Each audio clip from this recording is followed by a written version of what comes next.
A nossa presença no mundo, ela se dá por intermédio de experiências, né?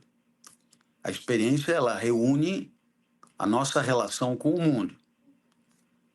Isso significa a maneira como o mundo nos afeta e a maneira como nós afetamos o mundo.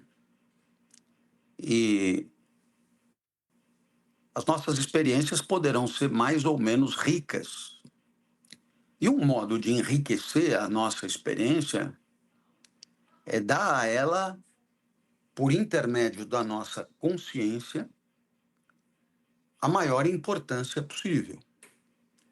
Ou seja, trazer a experiência para a consciência e fazer dela um objeto de análise, uma autoanálise. Ou seja, viver, perceber que está vivendo, ter consciência que está vivendo e ter consciência dos sentimentos, das emoções, das paixões, das alegrias, das tristezas que surgiram naquela experiência. Então, acredite que se fôssemos educados de modo a valorizar o instante vivido, aprender a considerar as experiências no mundo, a avaliá-las melhor, não só conheceríamos melhor o mundo e as suas belezas, como também conheceríamos melhor a nós mesmos. E saberíamos que certos mundos nos encantam mais, certos mundos nos encantam menos, e isso com progressiva sutileza. Ainda cola 10 Gol 5629. Sejam muito bem-vindos. Mais uma semana muito especial aqui no Farol de Pouso. Estamos aqui com uma equipe cheia. Estou eu, Conrado, Caio, João Vitor, o Pigato, para receber nada mais nada menos, como você deve ter visto no título, o professor Clóvis de Barros. Antes da gente começar esse bate-papo com ele, eu queria mandar o nosso agradecimento, nosso reconhecimento para os nossos parceiros e apoiadores aqui do Farol de Pouso. Começando pela Realizar Escola de Voo lá no município de Torres, para você que quer tirar suas carteiras, está voando profissionalmente mundo afora. Entre em contato com eles que eles vão fazer um precinho super especial. Fale que você veio pelo Farol de Pouso. Para estar voando mundo afora, profissionalmente, um dos recursos que você precisa ter é conhecimento de fatores humanos. E para isso a gente tem a FCT Human Development, que te ajuda a estudar. Eles produzem bastante conteúdo, oferecem treinamento nessa parte. Entre em contato com eles pelo fct.human no Instagram. E por último, também você vai precisar ter o seu certificado de CAL, se preparar para a sua primeira entrevista técnica, para você que está pensando em expatriar na sua entrevista para fora do Brasil. Entre em contato com a FP Aviation, que é o nosso projeto aqui do Farol de Pouso, que te ajuda a atingir esses objetivos. Dito isso, professor, seja muito bem-vindo ao Farol de Pouso. Eu nunca imaginei na minha vida que eu ia estar falando. Seja bem-vindo para nada mais nada menos que o professor Clóvis de Barros. Sou eu que agradeço o convite, estou muito feliz, é uma honra para mim e tomara que a minha participação aqui no Farol de Pouso seja contributiva e alegre para todos. Bom, professor Conrado falando aqui, eu quero dar boas-vindas a todos que estão aqui, especialmente aqueles que não são os nossos ouvintes usuais, que estão aqui pelo nosso convidado, né? Pela importância do nosso convidado, o Clóvis, que tem milhares de seguidores pelo mundo afora, centenas de milhares, eu diria, e talvez estejam nos perguntando assim, o que um podcast de aviação está fazendo com o Clóvis aqui, trocando ideia com o Clóvis, né? Eu quero simplesmente só colocar uma contextualização aqui para as pessoas, né? Para quem, se você estava dentro da caverna nos últimos meses, escondido, sem assistir internet, sem ver noticiários, se você não é essa pessoa, você sabe que a aviação tá em alta na mídia, né? Não por uma razão boa, mas porque aconteceram vários acidentes seguidos aí recentemente, e isso tem um impacto de mídia, um impacto público muito grande, né? Mas se você vai um pouco mais a fundo e quer entender um pouco mais o que é um acidente aeronáutico, você vai ver que os especialistas falam que um acidente não é um ato isolado, que são várias coisas que acontecem e, invariavelmente, as questões que envolvem um acidente, elas envolvem o fator humano. Esse é o ponto principal de um acidente aéreo. Bom, se fator humano é a base da segurança aérea, uma das bases, pelo menos, nada melhor do que estar aqui com um explicador. Um homem que explica a vida, que explica o universo, que explica um pouco sobre nós mesmos, para a gente entender um pouco mais de quem somos. O fator humano, afinal, é sobre pessoas, né? E também o farol de pouso, eu estava falando aqui no warm-up com o professor, o farol de pouso foi criado junto com o Inédita Pamonha, lá em 2020. E a nossa ideia de criar naquele momento tão tenebroso da humanidade era que o farol de pouso pudesse iluminar um pouco o caminho dos nossos pares, né, naquele momento, para que a gente servisse, fosse um meio, uma voz para uma luz, para que as pessoas tivessem um pouco de luz naquele momento. E essa é a essência do podcast. Que a gente aperte um botãozinho aqui do farol de pouso, que serve para decolar e para pousar num avião, mas que a gente ilumine o caminho das pessoas. Bom, hoje a gente não precisa apertar botão nenhum, porque hoje a gente trouxe a própria luz. O professor Clóvis, no meu ponto de vista, é o Sol, é como o Sol. Existem centenas de milhares de planetinhas que giram em torno dele, e aquela potência toda que a gente sabe, que a gente vê na internet, que a gente conhece do Clóvis, ela entra nas nossas células, e nós, os seguidores, somos incendiados pela potência do Clóvis, como o Sol faz com a vida das pessoas. O Clóvis, ele ilumina as pessoas que os ouvem. Mas também, se nós pensarmos em Sócrates, para trazer um pouco da filosofia nessa introdução, Sócrates dizia que ensinar não é só encher um vaso. Ele dizia que um mestre, um verdadeiro mestre, ele incendeia, ele acende uma chama dentro do outro. Sócrates dizia que o mestre é como uma parteira. Aliás, sua mãe era uma parteira, como o Clóvis sabe. E como uma parteira, um mestre não cria nada. Ele só tira de dentro do outro aquilo de mais belo que já existe. Então, Sócrates é um mestre... Clóvis é um mestre à moda de Sócrates, sem dúvida. Mas também Clóvis é uma pessoa de extrema generosidade, extremamente afetuoso. É uma pessoa que escolheu servir ao próximo à sua própria existência física. Isso, quem o acompanha sabe muito bem. Clóvis também é alguém que faz o outro ser melhor com a sua existência. E isso, eu diria, é ser um mestre à moda de Jesus. Então temos aqui alguém que é um mestre à moda de Sócrates, um mestre à moda de Jesus. Clóvis, muito obrigado por estar aqui com a gente. Olha, mais uma vez sou eu que agradeço. Obrigado pelas palavras. São para lá de lisonjeiras, talvez exageradas, mas sinceras, e eu as acolho desse modo. Estou muito feliz e acredito mesmo que eu tenha me empenhado nos últimos 35 para 40 anos, tenha me empenhado para que as pessoas que interagem comigo possam pensar um pouco diferente daquilo que pensavam, e eu espero que também possam pensar um pouco melhor, né? Um pouco melhor. Esse é o objetivo do meu trabalho, criar condições para que haja reflexão, sobretudo em torno de temas que muitas vezes no senso comum são considerados obviedades, né? Então, o meu papel é mostrar que aquilo que a maioria ou quase todo mundo pensa que é o óbvio pode ser visto de outro modo, por outra perspectiva. Não se trata de substituir um erro do interlocutor por uma verdade do professor,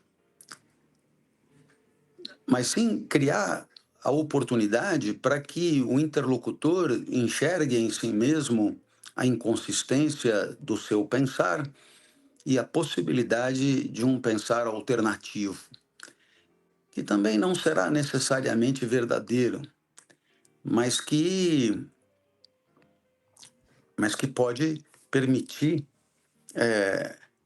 um ganho de competência intelectiva para a consideração das coisas do mundo e da própria vida. Por isso, de fato, esse é um trabalho que eu não saberia fazer outro.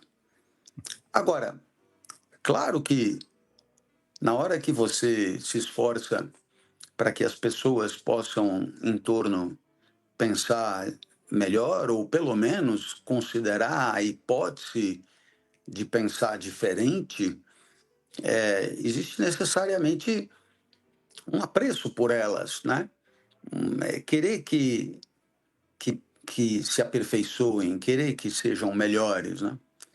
E quando você genuinamente quer que as pessoas outras, que você conhece ou não, sejam melhores, de fato, há aí uma dedicação, né? Há aí um empenho que é um empenho amoroso, né? Então, penso que a combinação de Sócrates com Jesus é uma combinação maravilhosa e que deve servir de farol para todos nós, né? É o que eu procuro fazer. É claro que dentro de limites rigorosos e bastante estreitos, que são os limites da minha competência, mas é o que eu procuro fazer, muitas vezes indo na contramão de todo um esquema de educação do espírito, que é um esquema de, enfim, de enviesamento e de consolidação de caminhos já surrados e, de certa maneira, consolidador de evidências que não são necessariamente tão verdadeiras assim. Então, acho que a maneira como você introduziu é muito feliz e esse é, de fato, um norte para o meu trabalho e para a minha vida, né? Eu não estabeleço nenhuma diferença entre a minha vida profissional e as vidas não profissionais. Nenhuma diferença. Aquilo que norteia a minha vida profissional também norteia minha vida pessoal e eu vejo só no meu trabalho uma oportunidade única e maiúscula de felicidade, de respeito à minha própria natureza, aquilo que eu faço de melhor. E, portanto, eu costumo brincar, é difícil encontrar, no meu caso, uma expressão mais absurda do que happy hour, né? Porque essa hora feliz, depois que o trabalho acaba, é uma das grandes cretinices. É uma das grandes cretinices do mundo do trabalho nos dias de hoje, né? Você reforçar todo dia quase que happy hour é depois do trabalho e é fora do local de trabalho, é você reforçar a ideia de que a felicidade não é possível dentro do trabalho e que a vida no trabalho é um pedágio, um trampolim ou uma condição, um obstáculo para você viver a felicidade fora dali. No final de semana, nas férias, na aposentadoria, depois que o trabalho acaba. Isso é tão obviamente estúpido, mas tão consolidado na mentalidade das pessoas, que faz com que o empobrecimento da vida seja inevitável e opressivo. Então, eu te diria que a minha vida no trabalho é a que mais tem chance de ser feliz. Tanto happy hour é realizando aquilo que eu faço de melhor, que é explicar. E realizando da melhor maneira possível. E por isso eu me considero, comparando com outras pessoas, um privilegiado. Ainda que o meu trabalho numa sociedade como a nossa não seja um trabalho considerado relevante, ainda que a sociedade brasileira não goste muito de professores, ainda que os professores sejam objeto de violência física por parte dos alunos regularmente, para que saibam, segundo a Secretaria de Educação do Estado de São Paulo, só no Estado de São Paulo, temos uma média de 10 casos de violência física em sala de aula contra professor por semana. Uau. E eu repito, por semana.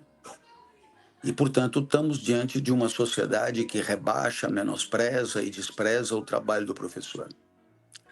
A ponto de perguntar, e eu respondo essa pergunta há pelo menos 40 anos, se eu trabalho também ou só dou aula. E veja, essa pergunta não seria feita para nenhum trabalhador braçal. É que o trabalho do professor ele é tão insignificante que ele não alcança o estatuto de trabalho. É um diletantismo, uma bobagem, um passatempo, um hobby, mas não um trabalho. Então, mesmo numa sociedade com essas convicções, mesmo numa sociedade com esse jeito de pensar, a minha felicidade está na explicação, na docência. E, portanto, cabe a mim apenas lutar por algum reconhecimento, mas, sobretudo, cabe a mim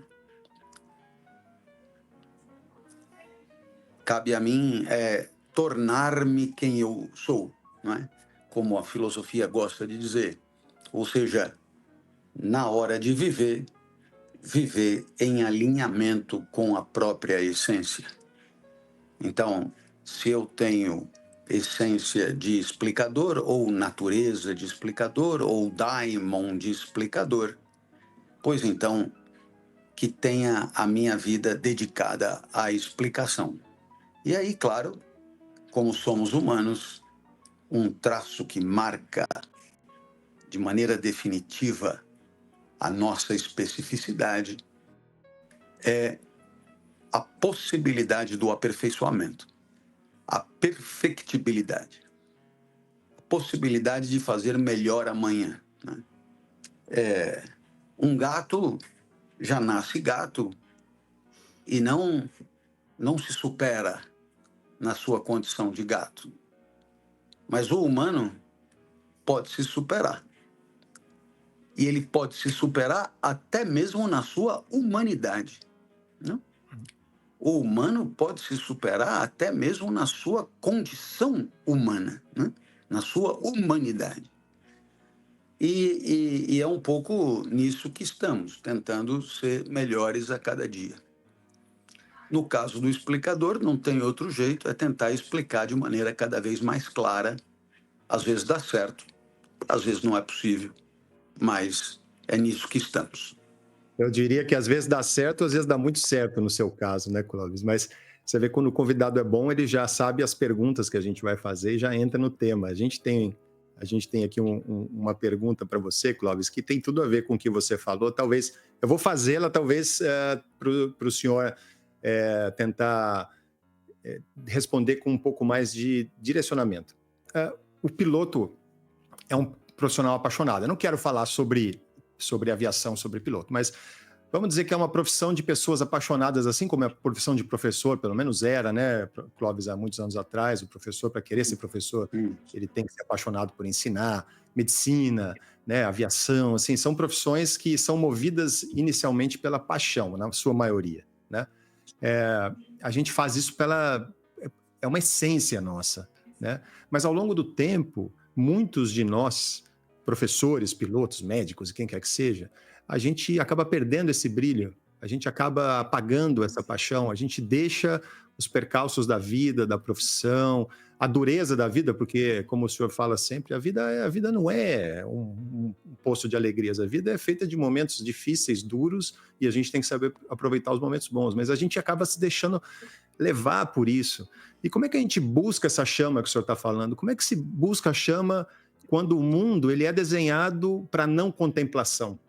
Ele é desenhado. Você olha o noticiário, você olha, né, o normal das pessoas, ele é desenhado para o negativo, né? Como é que a gente faz para sair de dentro daquela caverna do Platão lá, de tirar as correntes e de querer enxergar as pálidas, não, deixar de enxergar as pálidas sombras da realidade para enxergar o mundo real, enxergar a beleza do mundo? Como é que a gente faz isso, Clóvis? Bem, a nossa presença no mundo, ela se dá por intermédio de experiências, né? A experiência, ela reúne a nossa relação com o mundo. Isso significa a maneira como o mundo nos afeta e a maneira como nós afetamos o mundo. E as nossas experiências poderão ser mais ou menos ricas. E um modo de enriquecer a nossa experiência é dar a ela, por intermédio da nossa consciência, a maior importância possível. Ou seja, trazer a experiência para a consciência e fazer dela um objeto de análise, uma autoanálise. Ou seja, viver, perceber que está vivendo, ter consciência que está vivendo e ter consciência dos sentimentos, das emoções, das paixões, das alegrias, das tristezas que surgiram naquela experiência. Então, acredite que se fôssemos educados de modo a valorizar o instante vivido, aprender a considerar as experiências no mundo, a avaliá-las melhor, não só conheceríamos melhor o mundo e as suas belezas, como também conheceríamos melhor a nós mesmos. E saberíamos que certos mundos nos encantam mais, certos mundos nos encantam menos, e isso com progressiva sutileza. Na hora que você não para pensar sobre a vida que vive, na hora que você não para refletir sobre as suas experiências, acaba acontecendo que você vive no piloto automático. E no piloto automático, o empobrecimento da vida é inevitável. Porque você perde a oportunidade de analisá-la em todos os seus detalhes. E aí, você vai se embrutecendo. No afã de não dar bola para o que é ruim, você acaba perdendo a oportunidade de encontrar o que é bom. Ou de perceber que encontrou o que é bom. Então, acontece uma espécie de amortecimento prematuro, né? uma espécie de morte em vida, onde a pessoa acorda para dormir e dorme para acordar e vai vivendo da maneira mais, eu diria, distante e alienada das suas experiências. Essa distância e essa alienação em relação às próprias experiências é o que acaba impedindo a identificação das alegrias de cada instante. E qual é o maior impeditivo? É que, lamentavelmente, fomos educados para pensar exclusivamente no nosso futuro. E quando o nosso futuro já não é assim tão largo, então somos constrangidos a pensar no passado. E acabamos, então, entorpecendo a nossa alma de coisas já vividas e coisas por viver. Ora, tudo isso faz com que, na hora de experimentar as coisas do mundo, a mente não esteja ali. A mente está tomada pelo que já foi vivido ou por aquilo que se conjectura viver. E aí, existe uma espécie de desfacelamento da experiência. Quer dizer, eu estou num lugar, mas estou com a cabeça em outro lugar. E invariavelmente é quase sempre isso que acontece. Você acorda, mas você desdenha das experiências do despertar, das experiências domésticas, porque você faz tudo para estar aonde você vai todo dia. O trânsito também é uma experiência negada em proveito da mente, já antecipando o que vai ser vivido na sequência. E, paradoxalmente, na hora que as pessoas chegam no trabalho, elas começam a esperar o seu fim. E, portanto, a antecipar a volta para casa, a antecipar o final de semana, antecipar. Então, de maneira que nunca estamos onde estamos. O corpo está no lugar X e a mente sempre fora dali. Seja em mundos que viremos a encontrar, seja em mundos que já encontramos. Então, se estivéssemos preparados e treinados para estar onde estamos, isto é, para estar com a consciência presente junto com o corpo, no momento e no lugar em que a vida se encontra, certamente essas experiências seriam infinitamente mais potentes, mais ricas, mais autênticas. Quando eu trabalho num dia normal, o que costuma acontecer é eu acordar muito cedo, aí eu vou, por exemplo, para o aeroporto, aí eu pego o avião para o lugar onde eu vou trabalhar, aí me buscam no aeroporto, aí eu chego no local do evento, e aí tal. Então, veja, tudo isso que eu vivi, que é boa parte da vida, é vivida de maneira bem pobre. Aí começa a palestra. No momento da palestra, eu não tenho outra alternativa senão vivê-la a top. E aí, então, eu estou 200% concentrado no que eu estou falando. De tal maneira que nunca tem lugar na minha mente para o que vai acontecer depois, né? Imagina eu dando uma palestra e pensando no final de semana, eu dando uma palestra e pensando depois dali. Isso não existe.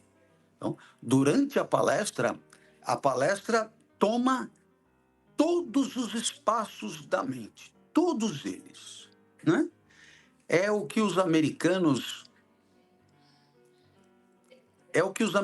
recentemente chamaram de mindfulness, né? A palestra toma todos os espaços da mente. Muito bem. Então, durante esse período da palestra, eu estou 100% onde eu estou, né? Agora, depois que a palestra acaba, aí eu já quero ir correndo para o aeroporto, aí eu já fico olhando para o céu para ver se a meteorologia vai permitir a decolagem, aí eu torço para que a aeronave esteja no horário, aí eu quero chegar o mais rápido possível em Congonhas ou Guarulhos, né? E aí eu quero chegar em casa portanto, veja, de toda a vida daquele dia, a vida privilegiada foi durante a palestra. Entre outras razões, porque eu a vivi do modo mais pleno e intenso possível. E é um pouco essa resposta que eu tenderia a te dar. Se você quer conferir riqueza e valor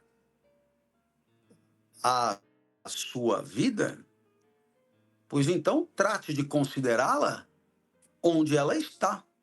Valorize as experiências. Observe o que acontece. Porque nem sempre as coisas mais belas, elas estão escancaradas. Elas precisam de sutileza de observação. E isso requer um certo preparo, um treinamento para a presencialidade, né? Um treinamento para estar onde se está. E isso, claro, ninguém vai nos ensinar. Por quê? Porque a sociedade quer que você esteja longe. A sociedade quer que você esteja no amanhã, né?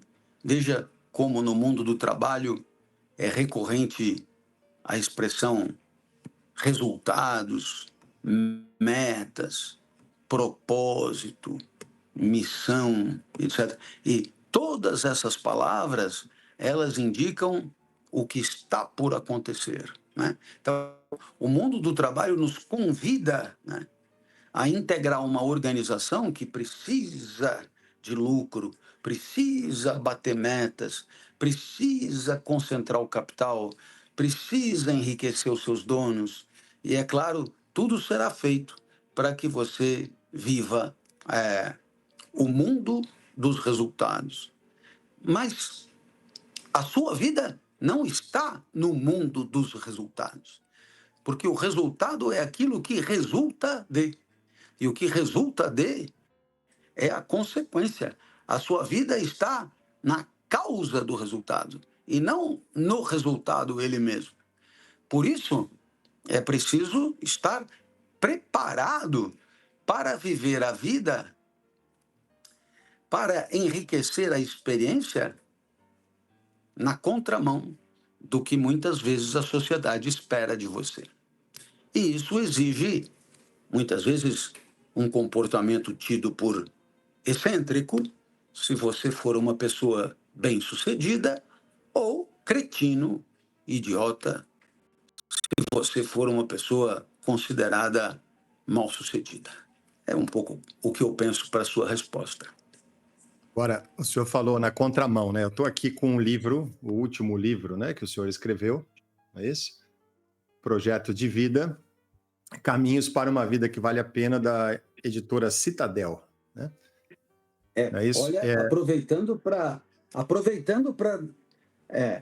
No final de semana aí saiu o livro das reflexões matinais. Chama Olha, O Amor Não Se Prova.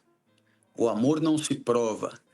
O livro é uma coletânea de reflexões matinais. Tá muito bonito o livro. das quais eu Já fiz aí o assisto, meu. das quais eu ouço, professor, aqui em Dubai, à 1 da tarde. O senhor solta no WhatsApp às 6 da manhã, aqui é 1 da tarde. Então, à 1 da tarde eu recebo as reflexões vespertinas aqui, as suas reflexões, que para Ah, mim acontecem à uma da é. tarde e eu as ouço todos os dias. Mas eu ia dizer do livro, então, não é mais o último, né? O Homem é uma Máquina de Escrever Livros, não é mais o último, mas indo na contramão, você olha um livro como esse, eu comprei nessa última ida ao Brasil, Caminhos para o senhor, inclusive, autografou esse livro, Caminhos para uma Vida que Vale a Pena. Aí você fala assim, bom, o Clóvis vai escrever ali 7 passos para a gente ter sucesso e achar o nosso caminho da vida. E aí você lê o livro e vê que o Clóvis não deu passo nenhum, ele só trouxe dúvidas, ele só nos provocou, né? Então, essa provocação, ela é o que a gente precisa fazer com a gente mesmo, né, professor? A gente precisa se provocar, né, para sair dessa corrente que nos leva por um caminho que só faz perder parte da nossa vida, né? Rapaz, se eu te desse fórmulas prontas de vida, eu estaria desdenhando da sua inteligência. Porque você conhece muito melhor a sua vida do que eu.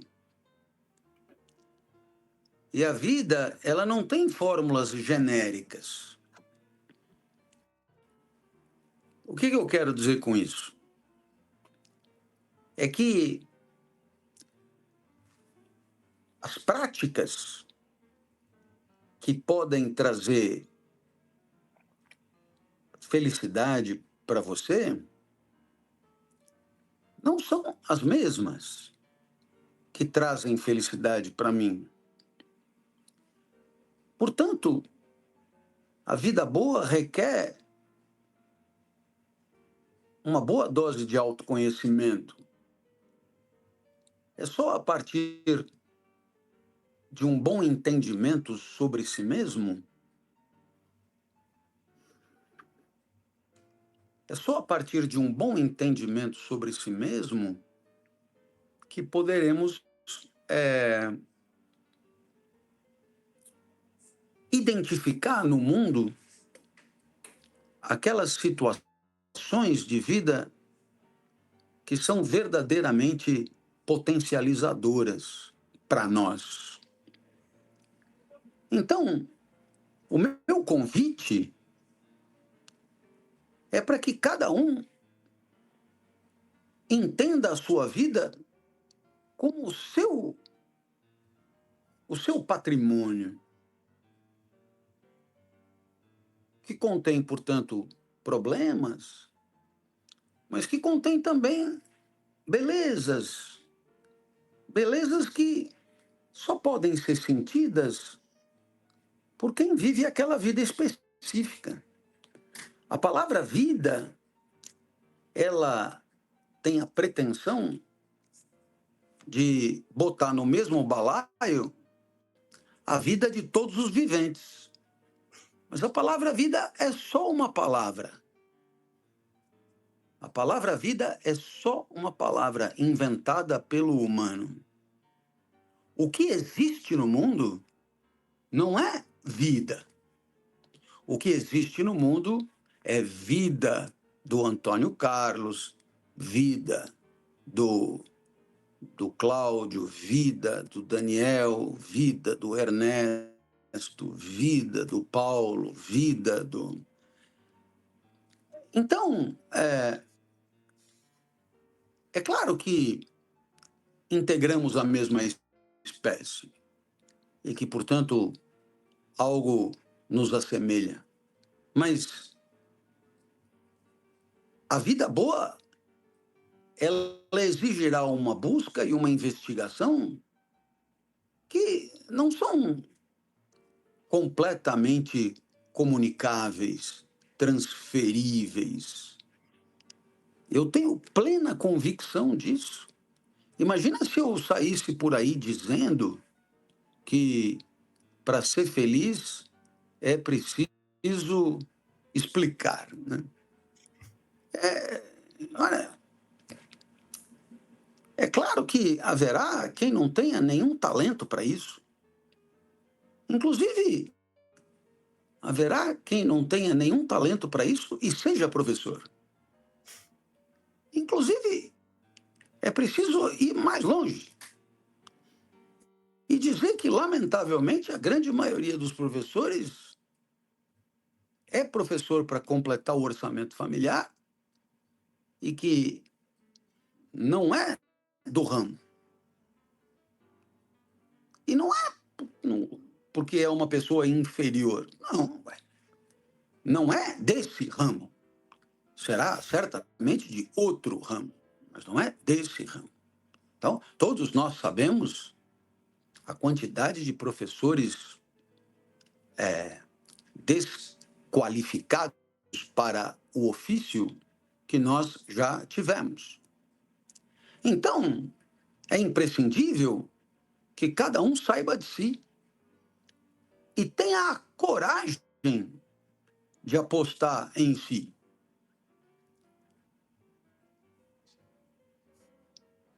A coragem é fundamental. Sem a coragem, não passaremos de um joguete nas mãos de quem exerce seus poderes. Sem a coragem, estaremos sempre sucumbindo diante do que pensam os outros. Sem a coragem, estaremos sempre dizendo pensar aquilo que os outros autorizam e esperam que pensemos e digamos.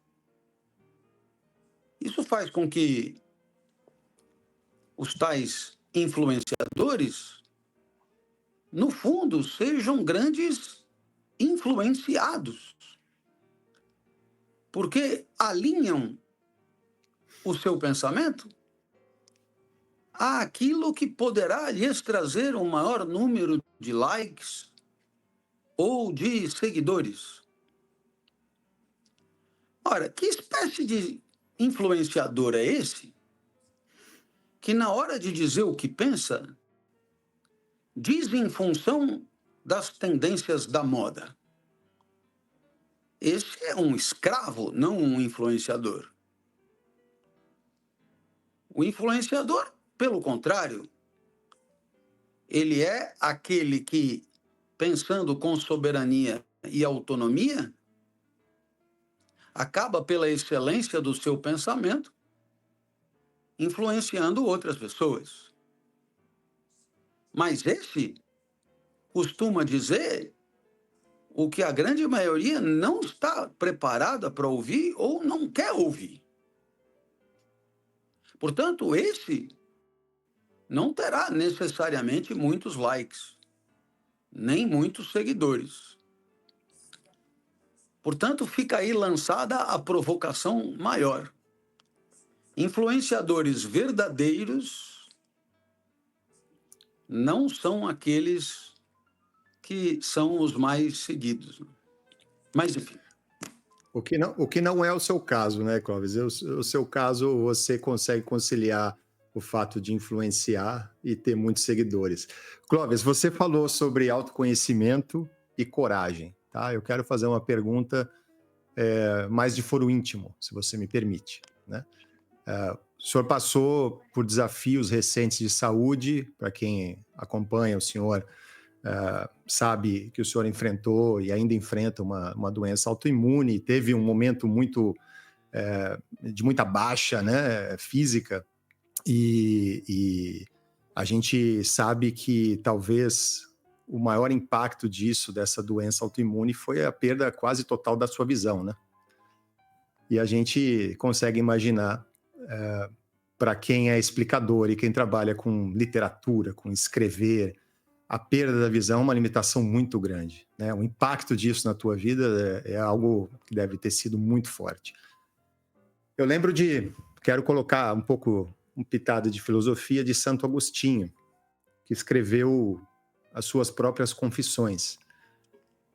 Ele tornou público um momento mais íntimo de um ser humano, né? Porque você pode se confessar a Deus, a quem você quiser, mas para você se confessar, você precisa olhar para dentro de si mesmo, né? E para você se confessar, você não precisa dos olhos. Você precisa enxergar a tua alma. Esse livro que eu falei, Projeto de Vida, tem um capítulo sobre isso, eu acho, não sei até se tem a ver com esse momento de vida. O capítulo 9, os seus olhos são espelhos d'água. Muito bonito o capítulo, por sinal. E a minha linha de pensamento é essa. Santo Agostinho olhou para dentro para se tornar uma pessoa melhor, eventualmente se tornou santo, mas não é nem isso. Ele olhou para dentro para se livrar das coisas ruins da vida que ele vivia. Ele tornou isso público, a gente sabe porque ele escreveu um livro, né? Então, o olhar para dentro ele é fundamental para a gente evoluir. Eu quero perguntar para o senhor, professor, como que a limitação da sua visão impactou a quem você é, impactou o seu ser, a sua própria forma de enxergar a vida e a sua vida?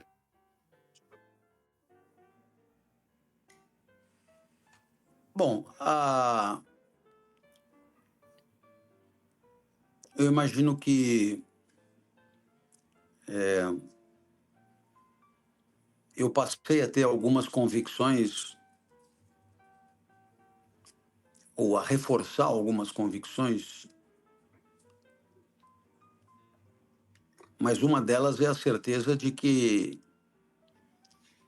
não vale a pena sobreviver por sobreviver. Ficar vivo por ficar vivo é um esforço inútil.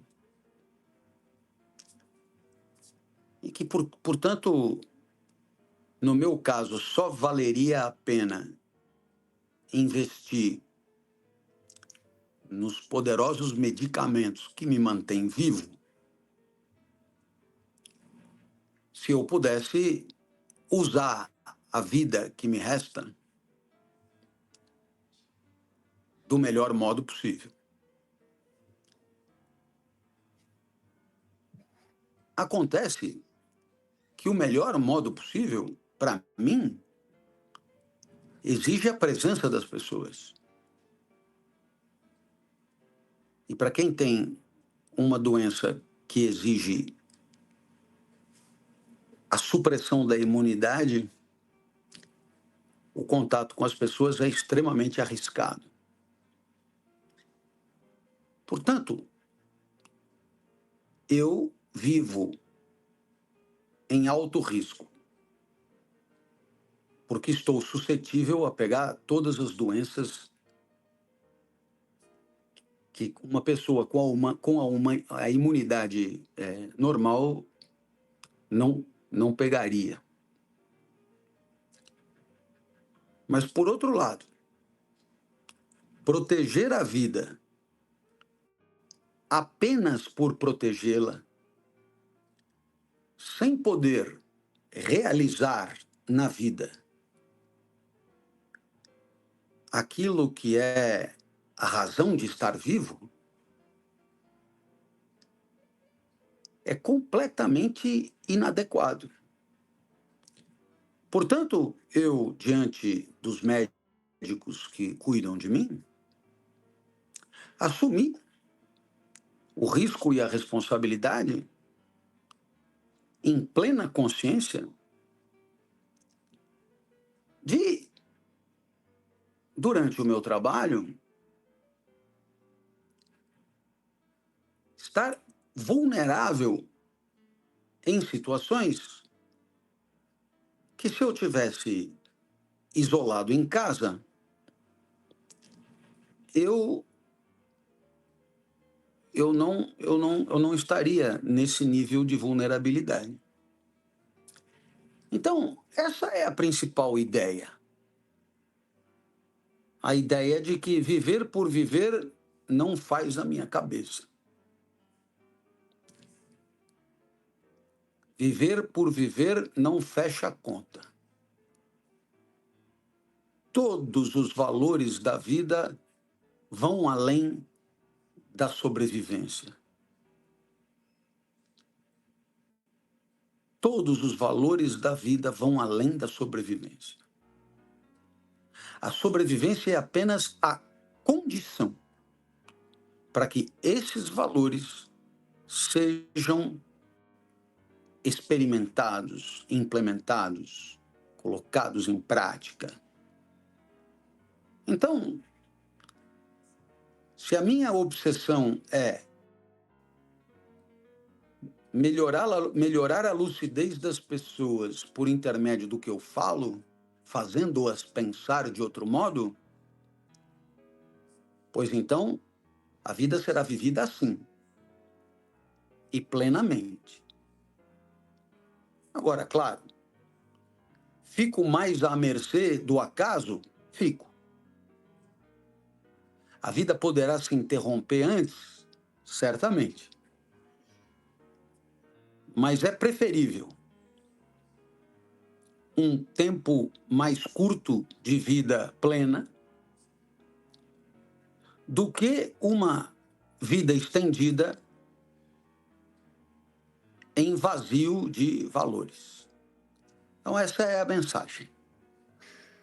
Professor, o senhor escolheu viver a sua essência em detrimento da possível extensão da sua vida. Oxalá o senhor viva mais 40 anos, mas essa é uma escolha, a escolha de exercer a essência de explicador, como o senhor sempre fala. Eu queria ouvir do senhor o que é, afinal, ensinar para você. Pois é um trabalho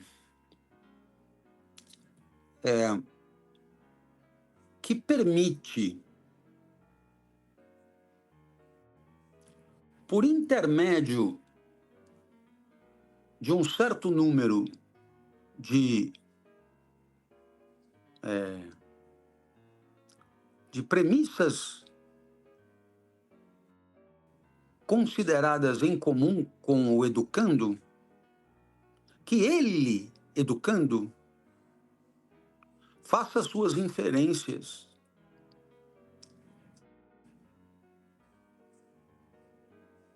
E fazendo as suas inferências, ele leve adiante um pensamento que só foi possível por intermédio das premissas propostas por mim.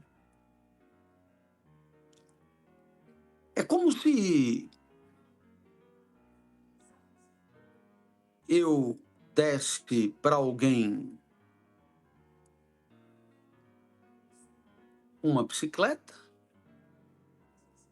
mostrasse para esse alguém o funcionamento de uma bicicleta, eventualmente pedalasse um pouco para que ele visse como funciona e dissesse para ele se aventurar em meio a muitos caminhos possíveis, aquele que lhe parecer mais auspicioso. E o que é mais interessante nesse caso, ele nem precisa me devolver a bicicleta. Inclusive, ele não precisa nem voltar para comentar por onde andou. Porque a verdadeira educação é libertadora. Ela não combina nem com sentimento de apego, de posse, nem com ciúme. Nada. Você educa para que o outro viva. E, portanto, nem mesmo a gratidão deve ser esperada. A gratidão poderá acontecer ou não, mas ela em nada interferiu no trabalho. Eu não sei se eu me fiz claro. Eu acho que a alegoria da bicicleta é uma boa alegoria, porque,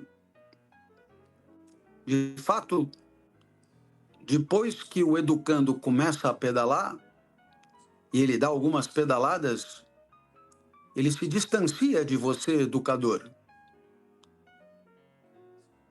e segue seu caminho. O papel da educação é que esse caminho seja um caminho mais rico da vida do espírito do que se aquele ensino não tivesse acontecido. Muito bom, muito bom. O que eu posso dizer sobre esse último tema? Nós, pilotos, somos, em algum momento da vida, nós somos também explicadores, né? É o momento que eu vivo da vida, né? Eu faço da minha vida explicar também, ser instrutor, assim como grande parte dos pilotos também um dia serão. E essa definição que o senhor deu, eu acho que para cumprir o nosso prazo, o nosso tempo combinado, eu gostaria de estar aqui conversando com o senhor por mais horas e horas e horas, até porque, como um grande pensador diz, um instante feliz de vida é aquele que você não queria que acabasse, né? Mas, enfim, existe um fim para tudo. E foi estabelecido que nós teríamos 1 hora com o senhor. E eu só posso dizer o seguinte, professor: sorte daquele que encontra no outro o incentivador do seu aperfeiçoamento. E isso também foi o senhor que já falou. E eu, num depoimento pessoal, posso dizer que eu me tornei uma pessoa melhor, eu me tornei um pai melhor, eu me tornei um marido melhor, através da sua luz, através da sua razão de ser de explicador.